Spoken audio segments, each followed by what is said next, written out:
दुकानदारांचा कर्दनकाळ। Crime Patrol news. Under Armour कंपनीच्या नावाचा आणि लोगोचा वापर करून बनावट कपडे विक्री केल्याप्रकरणी हिंजवडी येथील एका दुकानदारावर गुन्हा दाखल करण्यात आला आहे।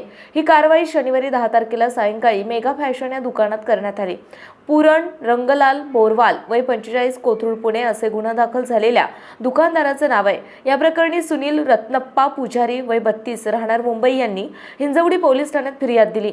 पोलिसांनी दिलेल्या माहितीनुसार हिंजवडी फेज 3 येथे मेगा फॅशन या दुकानामध्ये अंडर आर्मर कंपनीचे नाव आणि लोगो बनावट लावून कपडे विक्री होत असल्याची माहिती पुजारी यांना मिळाली।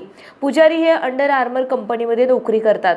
त्यांनी याबाबत पोलिसांना माहिती देत दुकानामध्ये कारवाई केली। या कारवाईमध्ये 1,44,800 रुपये किमतीचे बनावट track pant, T shirt, shorts आणि जॅकेट असे कपडे जप्त करण्यात आलेत।